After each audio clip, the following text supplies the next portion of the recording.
Okay, case number 12 CA final order audit la. Okay, case scenario படிச்சிடலாமா? MSK and Partners, a firm of chartered accountants having CA Manik and CA Taran, okay, as partners. It's based in Bangalore. MSK and Partners are appointed to conduct statutory audit of Xylo. It's required to appoint an internal auditor as per the statutory provisions given in the Companies Act 2013 and appointed ஒரு internal auditor appoint பண்ணிருக்காங்க. ஓகேவா, அந்த internal auditor ஒரு chartered accountant தான், CA தான் வரும். Okay, so Dev appointed CA IA as its internal auditor. Okay, MSK Partners asked Mr. IA to provide direct assistance to him regarding evaluating the significant accounting estimates by the management and assessing the high like ROMM அதெல்லாம். So he also seeks his direct assistance in assembling the information necessary to resolve the exceptions in confirmation responses. See, இந்த paragraph அவங்க draft பண்ணும்போதே நமக்கு தெரியுது, they are asking something in relation to SA 610. அதில் வந்து என்னென்னா, ஒரு எக்ஸ்டர்னல் ஆடிட்டர் வந்து ஒரு இன்டர்னல் ஆடிட்டரோட ஒர்க்கை எந்த அளவுக்கு டிபெண்ட் பண்ணலான்னு இருக்கும், அது ஒரு விஷயம். இன்னொன்று, சில நேரத்தில் இன்டர்னல் ஆடிட்டர் அவரோட வேலையை ஸ்டார்ட் பண்ணுறதுக்கு முன்னாடியே எக்ஸ்டர்னல் ஆடிட்டர் அவரை கூப்பிட்டு என்ன சொல்வார் அப்படின்னா, வித் பர்மிஷன் ஆஃப் மேனேஜ்மெண்ட் தான், மேனேஜ்மெண்ட் கிட்ட பர்மிஷன் வாங்கிட்டு தான் என்ன சொல்வார்னா, நீங்கள் ஒர்க் பண்ண போகிறீங்க, ஸோ எனக்குமே நீங்கள் வேலை பார்க்க போகிற சில ஏரியாவில் நீங்கள் கலெக்ட் பண்ணக்கூடிய சில இன்ஃபர்மேஷன் எனக்குமே ரொம்ப முக்கியமானது ஃபார் எக்ஸ்டர்னல் ஆடிட் கூட. So for the purpose of external audit I need to derive or gather some information from the client. ஸோ அதே கிளையண்ட்டுக்கு தான் நீங்களும் இன்டர்னல் ஆடிட்டர் அப்படின்னும் போது நீங்கள் அதே ஒர்க்கை பர்ஃபார்ம் பண்ணி அதே இன்ஃபர்மேஷன் தான் நீங்களும் கேதர் பண்ண போகிறீங்க. பட் நான் சொல்கிற மாதிரி அதை கொஞ்சம் கேதர் பண்ணி தர முடியுமா அப்படின்னு நம்ம வந்து இன்டர்னல் ஆடிட்டரை கைட் பண்ணி அவரை அந்த வேலையை நீங்கள் எப்படி இந்த இன்ஃபர்மேஷனை கேதர் பண்ணணும், எந்த ஃபார்மெட்டில் பண்ணணும், என்ன மாதிரி ஆடிட் ப்ரொசீஜரை டிசைன் பண்ணணும், இது எல்லாமே நம்ம டைரெக்டாக அசஸ் பண்ணி ஒரு இன்டர்னல் ஆடிட்டர்கிட்ட வேலை வாங்கிக்கிறது, அது பேர் தான் வந்து டைரக்ட் அசிஸ்டன்ஸு.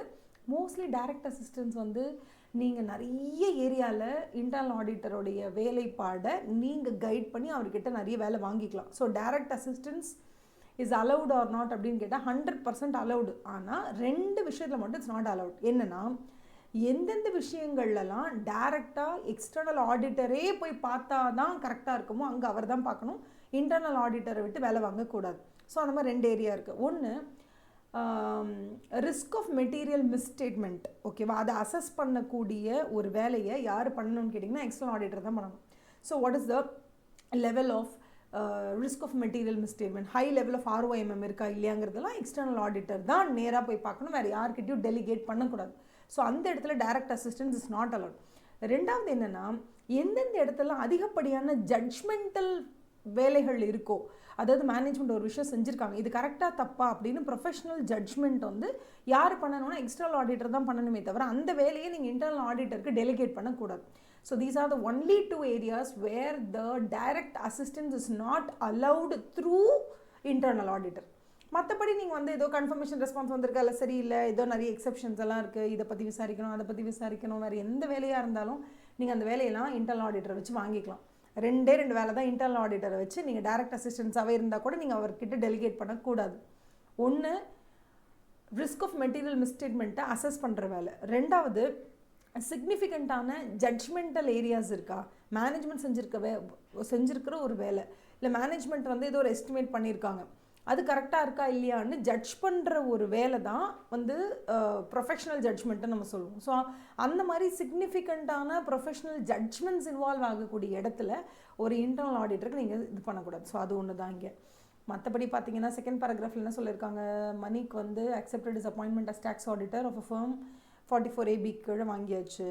பட் என்னென்னா அவசரமாக அவர் வந்து அக்செப்ட் பண்ணிக்கிட்டார் அந்த அப்பாயின்மெண்ட்டை, அதனால he is not able to properly communicate with predecessor auditor. இந்த மாதிரி கொஸ்டின் வரும்போது ஸ்டூடெண்ட்ஸ் எங்கே கன்ஃபியூஸ் ஆவாங்கன்னா, ஒரு ஸ்டாச்சுட்டரி ஆடிட்டில் என்னை வந்து ஒரு ஸ்டாச்சுட்டரி ஆடிட்டராக அப்பாயிண்ட் பண்ணும்போது தானே மேடம் நான் வந்து ஒரு ப்ரெடிசஸர் ஆடிட்டர் கிட்ட கரெக்டாக கம்யூனிகேட் பண்ணணும். ஒரு டேக்ஸ் ஆடிட்லாம் வந்து நான் போன வருஷம் யார் டேக்ஸ் ஆடிட்டராக இருந்தாங்களோ அவங்கள தேடி பிடிச்சி அவங்கக்கிட்ட வந்து நான் கம்யூனிகேட் பண்ணணுமா, this is just tax audit தானே மேம், இதுக்கு நான் கம்யூனிகேட் பண்ணணுமா அப்படின்னு கேட்டால் ஆமாம் பண்ணணும்.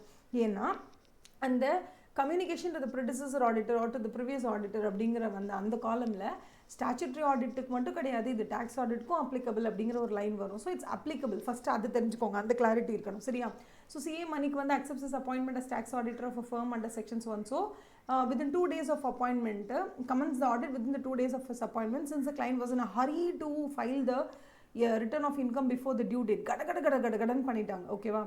After commencing the audit, CA Manik realized his mistake of accepting this tax audit without sending any communication to the previous auditor. In order to rectify his mistake before signing the tax audit report, he sent a registered post to the previous auditor. So அதாவது இதில் வந்து actually ஒரு twist இருக்குது. என்னென்னா சில time இப்படி கேள்வி கேட்பாங்கன்னா, உங்களை அப்பாயிண்ட் பண்ணிட்டாங்க, கட நீங்கள் பண்ணணுங்கிறதுனால நீங்கள் என்ன பண்ணீங்கன்னா, ஒரு சைடில் நீங்கள் வேலையை ஆரம்பிச்சிடுங்க. அப்பாயின்மெண்ட் பண்ணி 2 டேஸில் நீங்கள் இங்கே ஒர்க்கை ஸ்டார்ட் பண்ணிவிடுங்க. ஒர்க்கை ஸ்டார்ட் பண்ணுறதுக்கு முன்னாடி நீங்கள் அவங்களுக்கு பதில் அனுப்பிட்டு, தட் இஸ் அவங்களுக்கு வந்து ஒரு கம்யூனிகேட் பண்ணிட்டீங்க ப்ரீவியஸ் ஆடிட்டருக்கு வந்து, இந்த மாதிரி நான் தான் வந்து நெக்ஸ்ட் ஆடிட்டரு, நான் தான் அடுத்த இன்கமிங் ஆடிட்டர், நீங்கள் தான் அவுட் கோயிங் ஆடிட்டரு, உங்களுக்கு எதுவும் do you have any other objections ஏதாவது இருக்கா என்ன எதுன்ற லெட்டர் அவங்களுக்கு அனுப்பிட்டு, யூஸ்வலி பார்த்தா டைம் இருக்கும் போது நம்ம என்ன பண்ணுவோம்னா, தட் இஸ் நார்மல் சினாரியோவில் என்ன பண்ணுவோம்னா, நம்ம அவங்களுக்கு வந்து ஃபஸ்ட்டு கொஸ்டின் கேட்டுட்டு, ஐயோ okay with this shall I accept திஸ்ன்ற மாதிரி கொஸ்டின் கேட்டு அவங்களோட ரிப்ளைக்கு வெயிட் பண்ணி அவங்க ஓகேன்னு சொன்னதுக்கப்புறம், நோ அப்ஜெக்ஷன் சொன்னப்புறம் தான் நம்ம இங்கே அக்செப்டே பண்ணுவோம். ஆனால் ரொம்ப எமர்ஜென்சி, டைமே இல்லை, சீக்கிரம் ரிட்டர்ன் ஃபைல் பண்ணணும் அப்படிங்கிற அந்த நிர்பந்தத்தில் இருக்கும்போது நம்ம என்ன பண்ணலான்னா, இங்கே ஒர்க்கு 2 டேஸில் ஆரம்பிக்கிறீங்களே, பிகாஸ் ஆஃப் லேக் ஆஃப் டைமுங்கிறதுனால நீங்கள் கட நீங்கள் ஒர்க் ஆரம்பிக்கிறீங்க இல்லையா. ஸோ ஒர்க் ஆரம்பிக்கிறீங்கன்னா 2 டேஸ் முன்னாடி நீங்கள் என்ன பண்ணுங்கள், within day of appointment day number 1னா 2 விட்டுட்டு 3rd டே 2 டேஸில் நீங்கள் என்ன பண்ணுறீங்க, ஒர்க்கே ஸ்டார்ட் பண்ணுங்கள். ஒர்க்கை ஸ்டார்ட் பண்ணுறதுக்கு முன்னாடி நீங்கள் அவர்கிட்ட சொல்லி அவர்கிட்ட இந்த பதில் வந்து அந்த பதில் ஓகேனா தான் ஸ்டார்ட் பண்ணணுங்கிறது நார்மல் சினாரியோ. பட் டைம் இல்லைன்னும் போது அட்லீஸ்ட் அவருக்கு கொஸ்டினை கேட்டுருங்க, ஐயோ ஓகே வித் திஸ் அப்படிங்கிற மாதிரி கொஸ்டின் கேட்டுட்டு பதில் வரதுக்காக நீங்கள் வெயிட் பண்ண வேண்டாம். நீங்கள் பாட்டுக்கு வேலையை ஸ்டார்ட் பண்ணுங்கள். வேலையை செஞ்சுட்டே இருக்கும் போது மிடில் ஆஃப் த டைமில் அவரோட பதில் வரும். வந்துட்டு வரும்போது உங்களுக்கு கரெக்டாக வந்து நீங்கள் டாக்ஸ் ஆடிட் ரிப்போர்ட் சைன் பண்ணுறதுக்கு முன்னாடி பதில் வந்துடும் கரெக்டாக. அப்படி இருந்தால் ஓகே. பட் இங்கே என்ன சொல்கிறாங்கன்னா, அவசரமாக அவர் வந்து ஒரு வேலையை ஸ்டார்ட் பண்ணிட்டாராம். ஆனால் அப்படியே டாக்ஸ் ஆடிட் ரிப்போர்ட் சைன் பண்ணும்போது தான் அவருக்கு ஞாபகம் இருந்தான், ஐயோ நான் வந்து அவுட் கோயிங் ஆடிட்டர் கிட்ட நான் வந்து கம்யூனிகேட் பண்ணவே இல்லையா அப்படின்னு தோணுதான். அதனால் பிஃபோர் சைனிங் தி டாக்ஸ் ஆடிட் ரிப்போர்ட் தான் அவர் வந்து என்ன பண்ணுறாரு, ஒரு ரெஜிஸ்டர்ட் போஸ்ட்டே அனுப்புகிறாருங்க. இது தப்பு தானே, இது போய் கரெக்டானு கேட்டால் இது கண்டிப்பாக தப்பு தான். இது என்னதான் உங்களுக்கு லேக் ஆஃப் டைமாக இருந்தாலும் நீங்கள் என்ன பண்ணியிருக்கணும், நீங்கள் ஆடிட் ஸ்டார்ட் பண்ணுறதுக்கு முன்னாடி அவருக்கு கொஸ்டினை கேட்டுட்டு பதில் வரதுக்கு முன்னாடி நீங்கள் வேலையை ஸ்டார்ட் பண்ணலாம். பிகாஸ் உங்களுக்கு டைம் இல்லை. Most of the time 80 to 90% ஓகேன்னு தான் சொல்லுவாங்க, ஒன்றும் பிரச்சனை இல்லை. பட் அது ஒரு ஃபார்மாலிட்டி தான். ஸோ அந்த கேள்வியை கேட்டுட்டு பதில் வரதுக்கு முன்னாடி நீங்கள் வேலையை ஸ்டார்ட் பண்ணலாம், அது ஓகே. ஆனால் நீங்கள் இங்கே வேலையெல்லாம் முடிச்சுட்டு ஆடிட் ரிப்போர்ட் சைன் பண்ண போகிறேன், அதுக்கு முன்னாடி நான் வந்து அவருக்கு கேள்விக்கு அனுப்பியிருக்கேன்னா that is not at all a proper format of communication. அது தப்பு தான். இது செகண்ட் கொஸ்டினா. தேர்ட் என்ன சொல்கிறாங்க பாருங்கள். சிஏ தரன் வந்து provides MCS and other services to it's client. CA Taran was also awarded Best Speaker of the Year as gratitude from the institute. Later on, CA Taran posted his framed photograph on his website wherein he was receiving the said award from the institute. இதெல்லாம் தப்பு இல்லை. ரொம்ப super கிளாரிங்கான ஒரு example ஒரு class நீங்கள் எடுத்துக்கிட்டிங்கன்னா அது class number 6 தான். இருக்கிறதுலையே பெரிய கிளாஸ் அதுதான். அந்த கிளாஸுக்கு தான் ஏகப்பட்ட கைட்லைன்ஸ் இருக்கும். நீ எப்படி அட்வர்டைஸ்மெண்ட் பண்ணலாம், பண்ணக்கூடாது, என்னென்ன செய்யலாம், செய்யக்கூடாது, வெப்சைட்டில் என்னென்ன மாதிரி இருக்கலாம், புஷ் நோட்டிஃபிகேஷன், புல் நோட்டிஃபிகேஷன், ஏகப்பட்டது அந்த கிளாஸ் நம்பர் 6 தான் இருக்கும். அவங்க சொல்லிவிடுவாங்க, ஃபோட்டோகிராஃப்னால் அதாவது ஒரு பாஸ்போர்ட் சைஸ் ஃபோட்டோ தாங்க இருக்கணும், அதுக்கு மேலே எந்த ஃபோட்டோஸுமே நீங்கள் உங்கள் வெப்சைட்டில் போடக்கூடாதுன்னு சொல்லிட்டாங்க. நீங்கள் அங்கே போய் நான் பெஸ்ட் அவார்ட் வாங்கினேன், இதை பண்ண அதை பண்ணேன்னு பெருமை பீத்திக்கிறதுக்கான ஒரு தளம் வந்து உங்களோட ஓன் வெப்சைட் கிடையாது. அந்த இடத்துல நீங்கள் ப்ரொஃபஷ்னல் டெக்கரம் அண்ட் டிக்னிட்டி எல்லாம் ஃபாலோ பண்ணணும். ஸோ ஆப்வியஸாக உங்களோட அந்த ஃப்ரேம்டு ஃபோட்டோகிராஃபை நீங்கள் அந்த இடத்துல போய் வெப்சைட்டில் போடுறீங்கன்னா தட் இஸ் டோட்டலி கண்டிப்பாக இட்ஸ் ப்ரொஃபஷ்னலி எத்திக்கல் கிடையாது. Okay. So clause number 6 very famous advertisement clause, அதை நீங்கள் அத்துமீறிட்டீங்கன்னு அர்த்தம். ஓகே.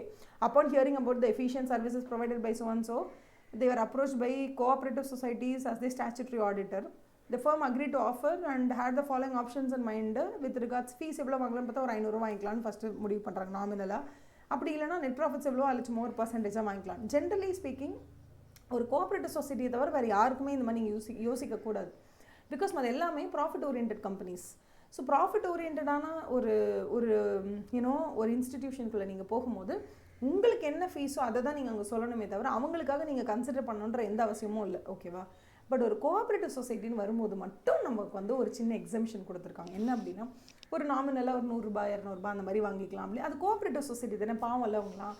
அதனால் நம்ம என்ன பண்ணுவோம்னா சம்டைம்ஸ் ஓகே உங்களுக்கே ப்ராஃபிட் 1 lakh தான் இருக்குது, அதில் சும்மா எனக்கு 3% கொடுங்க போதும் அப்படின்னு பேசிக்கலாம். இது யாருக்கு மட்டும் அப்ளிகபிள்னா வெறும் கோஆப்ரேட்டிவ் சொசைட்டிஸ்க்கு மட்டும் தான் அப்ளிகபிள், வேறு யாருக்குமே அப்ளிகபிள் கிடையாது. ஸோ நீங்கள் ஆப்ஷன் 1 ஆப்ஷன் 2 எதுக்குனாலும் போய்க்கலாம், ஒன்றும் பிரச்சனை இல்லை. ஓகேவா? ஸோ இப்போ கொஸ்டின்ஸ் பாருங்கள், உங்களுக்கு ரொம்ப ஈஸியாக புரியும். Okay, I would rate this question as ஒரு மிடில் லெவல், ரொம்ப ஹை லெவலும் இல்லை, ரொம்ப லோ லெவல். லைக் இந்த கொஸ்டின் போய் நான் இன்டர்கிட்ட கொடுத்தா அவங்களால அட்டன் பண்ண முடியும்னா தான் நான் அதை லோ லெவல்னு சொல்லுவேன். இது லோ லெவலாக இல்லை, கொஞ்சம் அண்டர்ஸ்டாண்டிங் இருக்கணும். பிகாஸ் இப்போ நீங்கள் பார்த்தீங்கன்னா as per CA act 1949 which clause CA தரன் இஸ் லைபிள் ஃபார் மிஸ்கண்டக்ட்னா கிளாஸ் நம்பர் 6 அட்வர்டைஸ்மெண்ட் கிளாஸ்னு தெரிஞ்சால் தான் அது பண்ண முடியும். ஸோ இது வந்து ஒரு ஃபைனல் லெவல் கொஸ்டின் தான். அதே மாதிரி செகண்ட் கொஸ்டின் பாருங்களேன், எம்எஸ்கே அண்ட் பார்ட்னர்ஸ் வந்து டைரக்ட் அசிஸ்டன்ஸ் ஃப்ரம் இது. டைரக்ட் அசிஸ்டன்ஸ் நீங்கள் வாங்கிக்கலாம், எதுக்கு வாங்கிக்கலாம்? ஹை ஆர்ஓஎம்எம் இருக்கிற ஏரியாக்கோ இல்லை ப்ரொஃபஷ்னல் ஜட்ஜ்மெண்ட் தேவைப்படுற ஏரியாவில் வந்து டேரெக்டாக எக்ஸ்டர்னல் ஆடிட்டர் தான் இன்வால்வ் ஆகணும், இன்டர்னல் ஆடிட்டர் இன்வால்வ் பண்ண விடக்கூடாது. ஓகேவா? அப்போ ஆன்சர் என்னவாக இருக்கட்டும்? ஆன்சர் என்னது? இங்கே 2 விஷயத்துக்கு அலோடு, ஒரு விஷயத்துக்கு நாட் அலோடு. இங்கே பாருங்கள், MSK and partners cannot ask CA, எதுக்கு அப்படின்னு கேட்குறாங்க. cannot ask IA for direct assistance regarding significantana estimatesக்கும் ROMMக்கும் கேட்க முடியாது. ஓகே, எதுக்கு கேட்கலாம் அப்படின்னா, however CAIA may assist MSK and partners in assembling the information regarding exceptions. வெளியில் ஏதோ எல்லாருக்கிட்டே எக்ஸ்டர்னல் கன்ஃபர்மேஷன் கேட்டிருக்கோம், அதில் 90 பேர்கிட்ட கேட்டால் 30 பேர் தான் ரிப்ளை பண்ணியிருக்காங்க. அந்த 30 ரிப்ளையில் நீங்கள் கேட்டதுக்கு அவங்க ரிப்ளை பண்ணியிருக்காங்க. அந்த 30 ரிப்ளையில் எந்தெந்த ரிப்ளையோடைய நம்பர்ஸை நீங்கள் பார்க்கும்போது இங்கே 4 lakhs உங்களுக்கு 4 lakhs நீங்கள் கேட்டிருக்கீங்க, ஆமான்னு சொன்னால் அதெல்லாம் ஓகே ஃபைன். நீங்கள் 4 lakhs கேட்குறீங்க, அவன் 4 lakhs இல்லை 3,80,000 தான் சொல்கிறான்னா அது that is called exception. So நீங்கள் ஒன்று கேட்குறீங்க, அவங்க வேறு ஒரு பதில் சொல்கிறாங்க. உங்களோட புக்ஸ் ஆஃப் அக்கௌண்ட்ஸில் 4 lakhs இருக்குது, அவங்களோட புக்ஸ் ஆஃப் அக்கௌண்ட்ஸ் அவங்க 3.8ன்னு சொல்கிறாங்க. இதுதான் எக்ஸெப்ஷன். இந்த எக்ஸெப்ஷன் எதனால் வந்துச்சு, ஏன் வந்துச்சுன்றதை ஒரு இன்டர்னல் ஆடிட்டர் கிட்ட சொல்லி நீங்கள் கண்டுபிடிக்க சொல்லலாமான்னு கேட்டால் சொல்லலாம். It's not a big deal. But risk of material மிஸ்டேட்மெண்ட்டையோ இல்லை ப்ரொஃபஷனல் ஜட்ஜ்மெண்ட் இன்வால்வ் ஆகிற இடத்துலையோ ஒரு இன்டர்னல் ஆடிட்டரை நீங்கள் டைரக்ட் அசிஸ்டன்ஸில் இருந்தால் கூட நீங்கள் அவரை வச்சு அந்த வேலையை வாங்கக்கூடாது. ஸோ ஆப்ஷன் டி தான் correct. Next one, with respect to the fees to be charged நம்ம என்ன யூஸ் பண்ணிக்கலான்னு கேட்குறாங்க. இங்கே கோஆப்ரேட்டிவ் சொசைட்டிக்கு either 1 or 2, that is to charge fees of 501, இதுவும் கரெக்ட் தான். இல்லையா as a percentage of net profits, இதுவும் கரெக்ட் தான். எது வேணால் யூஸ் பண்ணிக்கலாம். So either A or B ஏதாவது ஒன்று. தட் இஸ் இங்கே பாருங்கள், 1-2 கொடுத்துட்டு கீழே ஆப்ஷன் ABCD கொடுத்துருக்காங்க. நீங்கள் D ஆப்ஷனை சூஸ் பண்ணிக்கோங்க. either 1 or 2 ஏதோ 501 வாங்கினாலும் ஓகே தான் நாமினல் ஃபீஸ். இல்லை அவங்களோட நெட் ப்ராஃபிட்ஸ் 1 lakh இருக்குது, ஸோ நான் 3,000 வாங்கிக்கிறேன் அப்படி சொல்லிட்டு நீங்கள் ஒரு 3% 4%ன்னு பேசினாலும் ஓகே தான். It is only okay for cooperative society, மற்ற யாருக்கும் அது ஓகே கிடையாது. அடுத்து 4th கொஸ்டின் என்ன சொல்கிறாங்க, டாக்ஸ் ஆடிட் ரிப்போர்ட் சைன் பண்ணுறதுக்கு முன்னாடி மானிக்கு வந்து ரெஜிஸ்டர்ட் போஸ்ட் அனுப்பியிருக்காரு ப்ரீவியஸ் ஆடிட்டருக்கு. இது வந்து கரெக்டானு கேட்குறாங்க. ஓகேவா? இல்லை கரெக்ட் இல்லை, he will be guilty of professional misconduct. ஏன்னா Clause 8 of Part 1 of first schedule சொல்லிட்டாங்க, you will be held guilty of professional misconduct if you have accepted your audit without first communicating to the previous auditor in writing. இதில் என்ன ஒரு இதுனா, நீங்கள் அவங்கக்கிட்ட communicate பண்ணாமல் இங்கே அக்செப்ட் பண்ணுறீங்க. எப்போனா ரொம்ப ரேர் சர்க்கம்ஸ்டான்சஸில் டைமே இல்லை, சீக்கிரம் ஸ்டார்ட் பண்ணணுங்கிற மாதிரி நெருக்கடி இருக்கும்போது நீங்கள் வந்து அவங்களுக்கு அந்த கம்யூனிகேஷனை பண்ணிவிட்டு இங்கே ஸ்டார்ட் பண்ணணும். ஆனால் ரிப்போர்ட் சைன் பண்ணுறதுக்கு முன்னாடி உங்ககிட்ட வந்து you should have received the confirmation from the outgoing auditor. அப்படி இருந்தால் தான் அது அலவுடு. இங்கே வந்து அவங்க அந்த மாதிரி எதுவுமே பண்ணலைங்கிறதுனால இது முழுக்க தப்பு தான் அப்படி சொல்கிறாங்க. ஓகேவா? இதுக்கு ஆன்சர்ஸ்க்கு இங்கே கொடுத்துறாங்க. Clause number 6 advertisement clause passport size photo மட்டும் தான் அலவுடுன்னு சொல்லியிருக்காங்க. ஆப்ஷன் நம்பர் டியில் என்ன சொல்லியிருக்காங்க பாருங்கள், சிக்னிஃபிகன்ட் ஜட்ஜ்மெண்ட்ஸ்க்கும் higher assessment of material misstatement இருக்குல்ல, இது 2 ப்ரொசீஜருக்கு மட்டும் தான் நாட் அலவுடு. ஓகேவா? எங்கெங்கெல்லாம் உங்களுக்கு வந்து ஜட்ஜ்மெண்ட் ரிக்வயர்ட், சாதாரண ஒரு ஜட்ஜ்மெண்ட், இது ஒரு சிம்பிள் சாதாரணமாக என்ன சொல்கிறது, ஒரு நார்மல் லேமேனால் கூட இதை டிசைட் பண்ண முடியும். அந்த மாதிரி ஜட்ஜ்மெண்ட்டுக்கெல்லாம் வந்து ஒன்றும் நீங்கள் எக்ஸ்டர்னல் ஆடிட்டரே வரணும்னு சொல்லலை.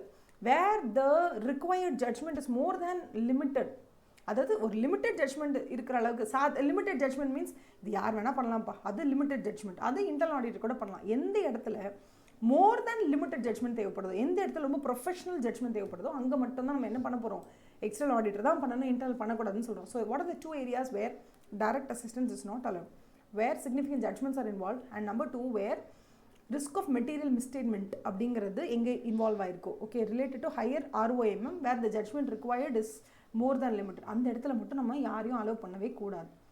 அதே மாதிரி ஹவர் இன்டர்னல் ஆடிட்டர்ஸ் மே அசிஸ்ட் இன் சும்மா இன்ஃபர்மேஷன் அசம்பிள் பண்ணுறதுக்கு என்ன, அதை அவர் பண்ணலாம் தாராளமாக. பட் இந்த 2 விஷயத்தில் அலோவ் பண்ணக்கூடாதுன்னு சொல்லியிருக்காங்க. வேறு என்னது இங்கே என்ன சொல்லியிருக்காங்க பாருங்கள், as per regulation 192 either 1 or 2, வெறும் கோஆப்ரேட்டிவ் சொசைட்டிஸ்க்கு மட்டும்தான் அது allowed. As a percentage of ப்ராஃபிட்ஸோ இல்லை ஏதோ ஒரு நாமினல் ஃபீயோ ஏதோ ஒன்று நீங்கள் சார்ஜ் பண்ணிக்கலாம். It is only for cooperative society, வேறு யாருக்கும் கிடையாது. அது நல்லா ஞாபகம் வச்சுக்கோங்க. ஓகேவா? அதுக்கப்புறம் பாருங்கள், இங்கே இருக்குது பாருங்கள், ஆஸ் பர் கிளாஸ் 8 இல்லை என்ன சொல்லியிருக்காங்க, you'll be held guilty of professional misconduct if you have accepted the tax audit without first communicating it to the previous auditor in writing. இது நார்மல் தான், ஓகேவா? அது டேக்ஸ் ஆடிட்டராக இருந்தாலும் சரி, இல்லை ஸ்டாச்சுட்ரி ஆடிட்டராக இருந்தாலும் சரி, எந்த ஆடிட்டராக இருந்தாலும் சரி, communicating to the previous auditor in writing before you accept the practice is very important. Before you accept the engagement is very important. ரொம்ப ரேர் சினாரியோஸில் டைம் ரொம்ப கன்ஸ்டன்ட்டாக இருக்குன்னு சொல்லும் போது நீங்கள் வேலையை ஸ்டார்ட் பண்ணுறதுக்கு முன்னாடி அவங்களுக்கு லெட்டர் அனுப்பிச்சிட்டு நீங்கள் ஸ்டார்ட் பண்ணிவிடுங்க. பட் நீங்கள் ரிப்போர்ட் கொடுக்குறது முன்னாடி உங்களுக்கு அந்த கன்ஃபர்மேஷன் வந்திருக்கணும்னு சொல்லுவாங்க. பட் அது கூட இங்கே ஒர்க் அவுட் ஆகாது. ஏன்னா அவர் ஃபைனலாக ரிப்போர்ட் கொடுக்கறதுக்கு முன்னாடி தான் கொஷினே அமைச்சிருக்காரு, கேட்டிருக்காரு, கம்யூனிகேட்டே பண்ணியிருக்காரு. அங்கேயும் இன்னும் பதிலே வரல. பதில் வரதுக்கு முன்னாடி நீங்கள் சைனே பண்ணிட்டீங்க. Whether this is are you guilty ன்னு கேட்குறாங்க. Of course the external auditor is guilty here because அவர் வந்து clause number 8 part 1 of first schedule படி he has accepted the position without even first communicating to the outgoing auditor. அது தப்பு தான். the position that has been previously held by the other auditor அவர்கிட்ட சொல்லாமல் இவர் வந்து அதை அக்செப்டும் பண்ணி ஒர்க்கும் பண்ணி ரிப்போர்ட்டே கொடுக்க போகிறார். அப்போ வந்து சும்மா பேருக்கு நானும் கூப்பிட்றேன், நானும் சொல்கிறேன்ற மாதிரி இருக்குது. So obviously he is held guilty professional misconduct. Okay, next வந்து scenario number 13. scenario number 13 நம்ம நெக்ஸ்ட் எபிசோடில் பார்க்கலாம். Okay, all the best.